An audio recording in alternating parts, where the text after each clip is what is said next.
Hi, I'm Sarah from The Upcoming. Thank you so much for taking the time to speak with us, and congratulations on this really unique and brilliant film. Thank you. People who don't know anything about it, and I guess the title can be a bit of offer a bit of misdirection perhaps. What is Rose, a love story, all about?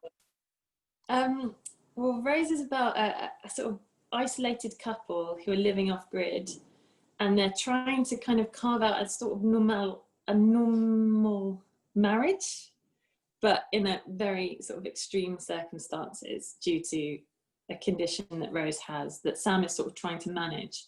And then when a sort of young stranger stumbles into their lives and kind of causes them to look at their situation in a more realistic way, it basically doesn't go so well. That's terrible sum up.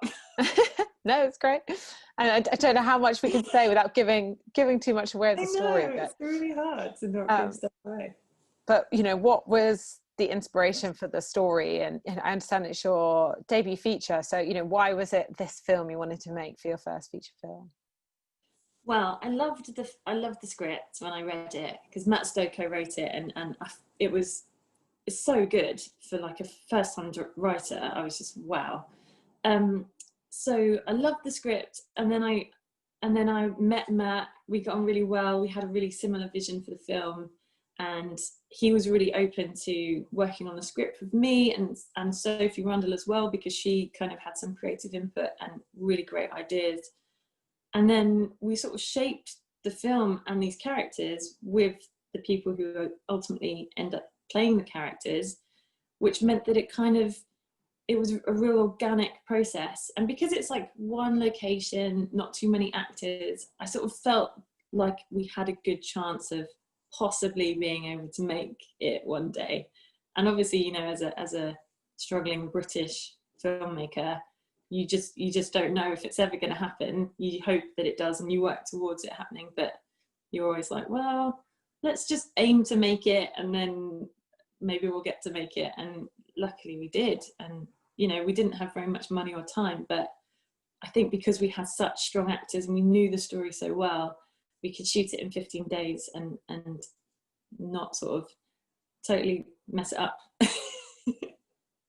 And it's got such a specific kind of tone and feel to it right from the get-go, which perhaps, like we're saying, thinking of that title, it's already confounding expectations. So much foreboding, everything about, just from catching the rabbits to what's going on in the house. So, but then overlaid with that, it is at its heart a lot about the relationship between these two characters. So what were you thinking about in terms of kind of the look and feel and style of the film? Did you look to other filmmakers, or are there other films you had in mind? What kind of informed that style? Yeah, I sort of took different things from different films. I took, because we didn't have a huge budget, I took kind of lighting night forest scenes from a film called It Comes at Night, that I got a lot of inspiration for lighting techniques from there. And then the feel of the environment was kind of dictated by where we were. We were in this beautiful forest in Wales that was like incredibly remote. We had no phone signal. It was isolating just being there, so I'm glad that comes through in the film. And then on top of that, it snowed hugely. We didn't know that it was going to snow. That wasn't in the script or any of our sort of storyboards or anything. So, that then it sort of transformed it into something else, and I think we just kind of very organically and authentically shot the film in the right location, and it kind of gave us that, it was the location that kept giving.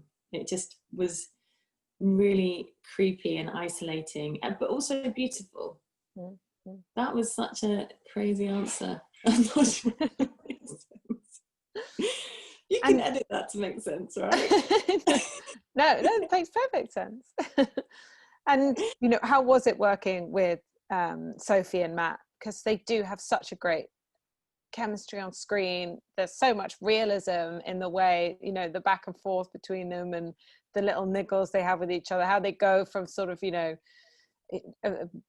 the heights of enjoying each other's company to being irritable. You know, there's something very realistic about that. So how did you make that happen? And did they have, you know, did you have to have a lot of run up in order to build up that kind of chemistry? No, I mean, how lucky am I that as a director, my two main actors, you know, are already in a relationship, so completely have a shorthand of each other. Completely, you don't have to be like, is it okay if Matt touches you now? You don't have to do any of that. It's just they're also both incredibly funny and fun people to work with. You know, they've got good energy, and they're just incredibly good at what they do. So they make your life as a director so easy, because they nail it. And thank goodness, because we didn't have huge amounts of takes at our disposal. It was like, we nailed this in 3 takes. Yeah, okay, great.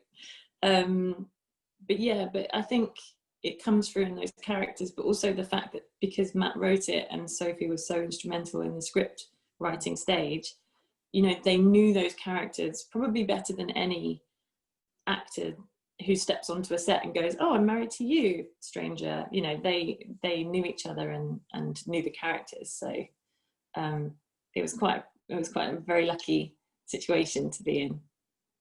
And it does seem to kind of push the boundaries of different genres, kind of, you know, focusing on their relationship, but then kind of slipping into the horror genre. What do you know, how do you see it fitting into that kind of spectrum of things? And, you know, how did you want to kind of like bring in your own twist on some of those traditional tropes, if you like? Yeah. Well, I mean, if you compared it to a kind of vampire-esque film, which I guess in some ways you can, it sort of skirts that world. But I think what makes it unique is that it kind of shows you the reality of what that would actually be like. You know, we're so often presented with this really romantic idea of vampires. If you look at something like Twilight, where it's all moody stares at each other and like people who sparkle. Whereas I think, you know, in reality, if you lived with someone who had that kind of affliction, you would have to manage meal times. You would have to keep them away from people. You'd have to, and if you're married to that person, how do you maintain a sex life and a romantic side to things when you're having to micromanage so much of their life? And I think that's what makes Rose different. That's what makes Rose a new take on the genre, in that the horror is there, but I don't think it would lend itself to be a jump scare, because in a way you'd be undermining that. You'd be undermining the kind of real humanity of it. And so you want to kind of ground it in that reality enough that people go on the journey with the characters, whilst also feeling creeped out. And it does feel like we're having a bit of a moment in terms of like female made horror films and thrillers. You know, do you see yourself as part of that kind of movement, and why do you think that's happening now? Maybe it's just one of those things that, you know, it's always been there, but we haven't been able to give women, you know, these budgets and giving them to allow them to make these films. I think, yeah, I really hope I'm part of that. I hope to be part of that.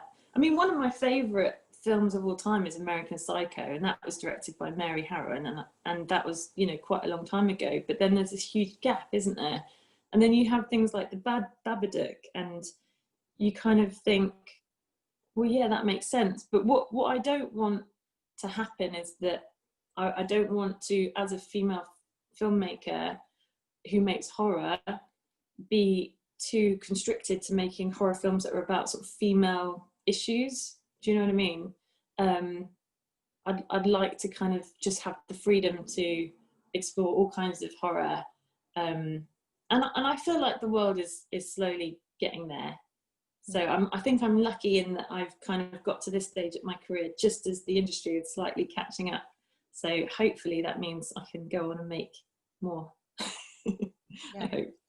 Brilliant. Well, I'm out of time, but thank you so much for sharing all that with me. Congratulations on this brilliant film. Best of luck with it here at London Film Festival. Oh, thank you so much. Thank you.